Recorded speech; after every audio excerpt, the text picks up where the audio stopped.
Sinabi niyang buong mahal, kasamaan ay layuan, kasalanay pagsisihan. Kayo ay magbagong buhay, magbalik now na tunay.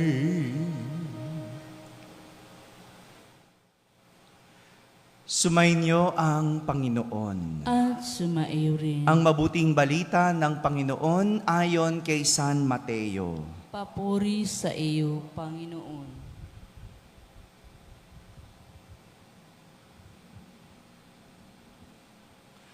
Noong panahong iyon, sinabi ni Jesus sa kaniyang mga alagad, "Sinasabi ko sa inyo, kung ang pagsunod ninyo sa kalooban ng Diyos ay tulad lamang ng pagsunod ng mga eskriba at mga pariseyo, hindi kayo makapapasok sa kaharian ng Diyos. Narinig ninyo na ang noong unay iniutos sa mga tao, huwag kang papatay. Ang sino mang makamatay ay mananagot sa hukuman. Ngunit ngayon sinasabi ko sa inyo, ang mapuot sa kanyang kapatid ay mananagot sa hukuman. Ang humamak sa kanyang kapatid ay mananagot sa Sanhedrin. At sino mang magsabi sa kanyang kapatid, ulol ka, ay mapapasa apoy ng impyerno. Kaya't kung naghahandog ka sa Diyos at maaalala mo na may sama ng loob sa iyo ang kapatid mo, iwan mo muna ang iyong handog sa harap ng dambana at makipagkasundo ka sa Kanya. Saka ka magbalik at maghandog sa Diyos. Kung may magsakdal laban sa iyo sa hukuman, makipag-ayos ka sa kanya habang may panahon, bago kanya iharap sa hukom.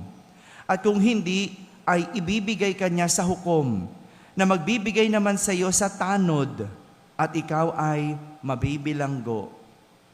Sinasabi ko sa iyo, hindi ka makalalabas doon hanggat hindi mo nababayaran ang kahuli-hulihang kusing.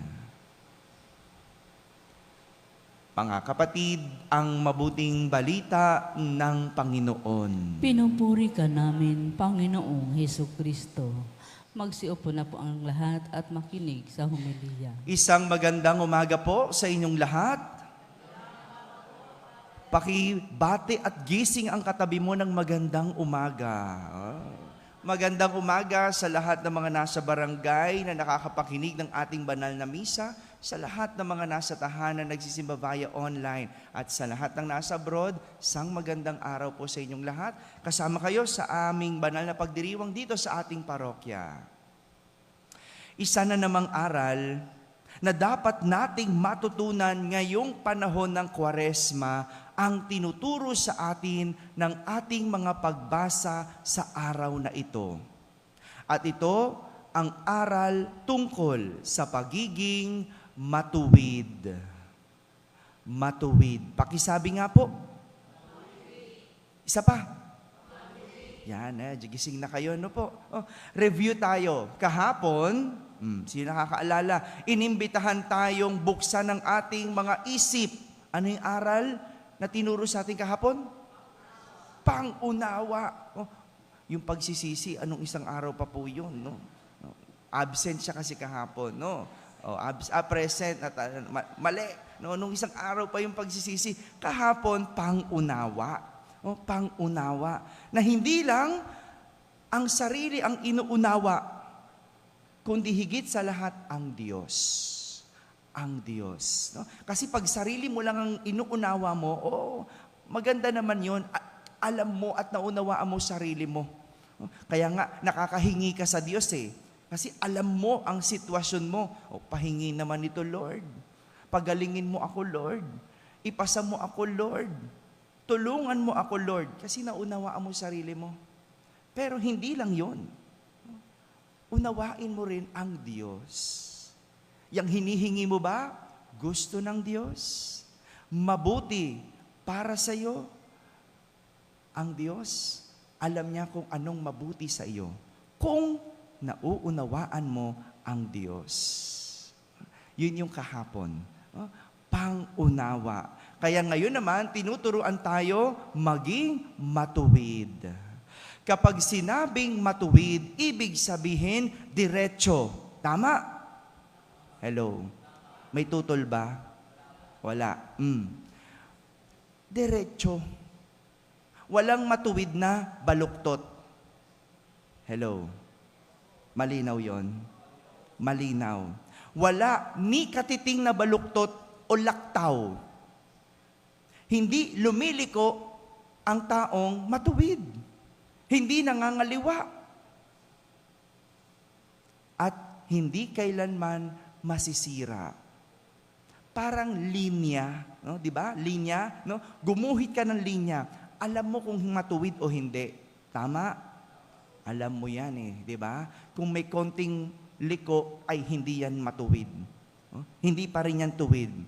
Dahil ang linya dapat walang mintis at walang lagpas at hindi baluktot. Yan ang matuwid. At ito ang tinuturo na pag-uugali ni Propeta Ezekiel sa ating unang pagbasa. Ayon sa propeta, kung ang isang tao ay matuwid at magpakasama at gumawa ng kasuklam-suklam na gawain, hindi siya mabubuhay. Ulitin ko, ang taong matuwid, gumawa ng masama at gumawa ng kasuklam-suklam na gawain, yan ba ay matuwid? Hindi. Kailanman, walang matuwid ang gagawa ng masama. Walang matuwid ang gagawa ng kasuklam-suklam na gawain. Kaya anong sabi ng propeta? Hindi siya mabubuhay. Hindi siya mabubuhay. Matuwid na eh. Nagpakasama pa. Gumawa pa ng kasuklam-suklam. Kaya mababaliwala ang nagawang kabutihan dahil siya ay bumaluktot. No? Maraming ganyan. May kilala kayong ganyan. No? Yung matuwid naman ang hangarin, pero baluktot ang ginagawa. May kilala kayong ganyan? Meron ako eh. Yung gusto namang tumulong. Tumutulong. No? Sa sobrang gusto pa nga pagtulong, tumatakbo pa nga. Pero tumutulong, nagnanakaw naman. Wala kayong kilala? Biglang ngayon, meron na kayong kilala. Kanina, hindi kayo makaimik. Yan ang sinasabi ko sa inyo, kaya kayo naluloko eh. Yan! Ganyan! May mga ganyan. Yung, may kilala ba kayo no? Yung gusto mawala ang droga sa Pilipinas, pero ang paraan, baluktot. Ang ganda nun eh. Totoo naman, ayaw natin ng droga. Totoo naman, dapat walang droga. Pero yung paraan, yung paraan, kapag masama, hindi ka pa rin pwedeng maging matuwid. Malinaw ba yon? May kilala kayong ganon? Iboboto nyo pa din. Ewan ko sa inyo. No? Ganon eh. Ganon. Mabuti pa ang isang taong masama na tumalikod sa kanyang kasamaan at sumunod sa tuntunin ng Diyos at gumawa ng mabuti, siya ay mabubuhay. Sabi ni Propeta Ezekiel yon, yung masama, no? Biglang gumawa ng mabuti, biglang nagpakabuti, biglang sumunod sa tuntunin ng Diyos, biglang tinuwid ang buhay, yan ang mabubuhay. Yan ang tinuturing na matuwid. Ganyan ang pagiging matuwid. Maaring nagsimulang baluktot, pero tinutuwid ang buhay. Pero hindi pwedeng nagsimula sa matuwid, biglang babaluktot. Ano tawag natin doon? Yung matuwid ka, no? Dati, ang bait-bait mong asawa, no? Biglang lumiko. Anong tawag sa ganon? Taksil. No? Yung dating matuwid, lumiko. Ay, taksil yun. Ngayon, baluktot na siya. No? Tabingi na siya. No? Hindi pwedeng ganon eh. Ang taong matuwid, matuwid. Ano pa man ang iyong hangarin, hindi pwedeng gumawa ng kasamaan. Yan ang pagiging matuwid. Ganyan po. Kaya nga, sa ating ebanghelyo, si Jesus na mismo ang nagtuturo kung ano ang pagiging matuwid. Hindi lang ito basta pagsunod sa utos ng Diyos, kundi pagsunod sa utos hanggang puso. Madalas, nakukontento tayo sa pagsunod gamit ang panlabas dahil hindi naman talaga pagsunod ang nais natin, kundi papuri. Papuri, ganyan yung mga Pariseyo at Eskriba. Sumusunod sa Diyos, pero puro panlabas ang pagsunod. Pero ang laman ng puso, bulok. Bulok. Hindi nga kumakain, no? Nag-aayuno, pero nangungupit. Pwede ba yun? Nagsisimba nga, pero may ginagawang kabaluktutan. Pwede ba yun? Oh, kayo nagsabi niyan. Ha? Kayo nagsabi niyan. Kaya nga, dito tayo pinag-iingat ni Jesus sa pagsasabing kung ang pagsunod ninyo sa kalooban ng Diyos ay tulad ng pagsunod ng mga Eskriba at Pariseyo, hindi kayo makapapasok sa kaharian ng Diyos. Diyan magaling ang mga Pariseyo at Eskriba. Magmukhang matuwid.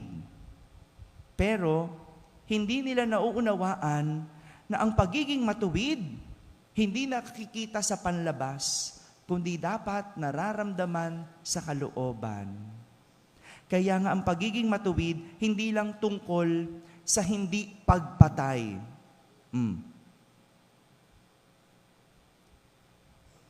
Hindi ibig sabihin, hindi ka pumatay, ligtas ka na.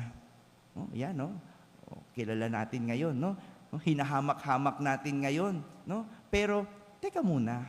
Hindi ibig sabihin, hindi ka pumatay, ligtas ka na. Kasama dyan ang pagmumura, panlalait ng ibang tao. Hindi ka nga pumatay, no? Pag nag-umpo ka naman kayo magkakaibigan, 100 ang nilait ninyo, wala din. No? Pinatay nyo rin yung kanilang dignidad, no? Ganyan tayo, no? Pagka nag-umpo ka, no? 100 ang nilait, no? Sila lang ang perfect, no? Hindi ka nga nakamatay, pero kung magmura ka naman, grabe, no? Halos patayin mo sa salita ang isang tao. Wala rin. Ang matuwid, diretso, kahit kailan, hindi babaluktot. Mabuti man ang hangarin, mabuti din dapat ang gawain. Yan ang matuwid. Dahil kahit kailan, hindi pwedeng maging baluktot ang gawain ng isang matuwid. Anong sabi? Pagbabayaran ang kahuli-hulihang kusing. Kaya ang pumatay, yang kilalang pumatay, pagbabayaran ang kahuli-hulihang kusing. Mabuti man ang kanyang hangarin, pero masama ang gawain, hindi pa din yan matuwid. Mga kapatid, ang pagiging matuwid ay pagpapakabuti.